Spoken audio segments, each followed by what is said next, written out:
if you go and preach to any Muslim country and you're caught, like, if you're like a Western like citizen, you leave. Yeah. Like you have to get out of the country. But if you're from that country and you're preaching, you can get killed, you can get imprisoned. I know someone who the Jordanian government took his house. There's no law for apostasy in Jordan, but there's a law for public unrest. And so they considered it public unrest. So they took his house, all his finances. Oh, man. So he lives in someone else's house for free, basically. He can't get a job, nothing. He can't leave the country either. So, Egypt, I think, if I went back to Egypt, even though I'm not an Egyptian citizen, technically, I'm like Canadian. If I was an Egyptian citizen, I can get 10 years imprisonment.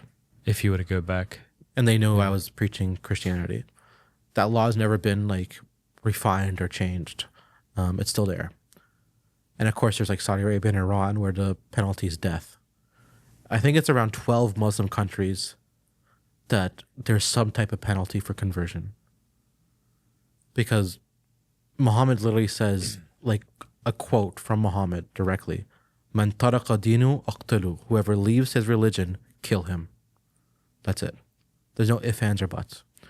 Now, there's schools of thought that say, like, should we kill him after 3 days, give him time to repent?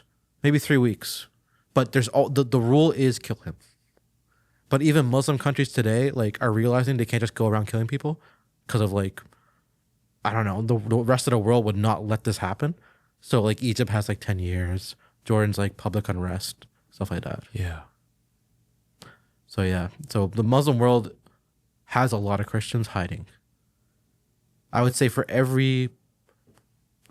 The statistics in Egypt are like 10% of the country is Christian, but I would probably say it's almost as high as 18%. Have you personally been threatened? Yeah. I was assaulted once, but... Do you want to share that? Nothing happened. I forgive the person. Like they knew what I was doing. They came up to me. They punched me.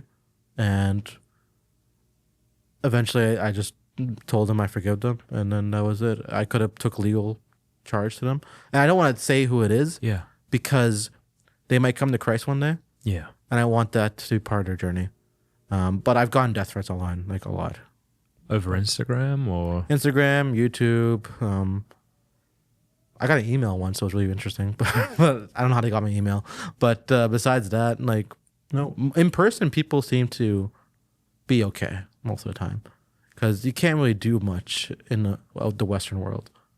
Like, if someone tries to assault me, like, in person in Halifax, like... Yeah. Someone's going to see it and just call the cops. Yeah.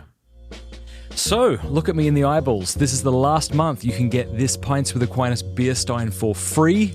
Just this month, the last month, April. So go over to mattfradd.locals.com. When you become an annual supporter, you'll get a bunch of free things in return, and we'll send you this, but it runs out at the end of the month. You won't be able to get it next month. So please become a supporter today, mattfradd.locals.com.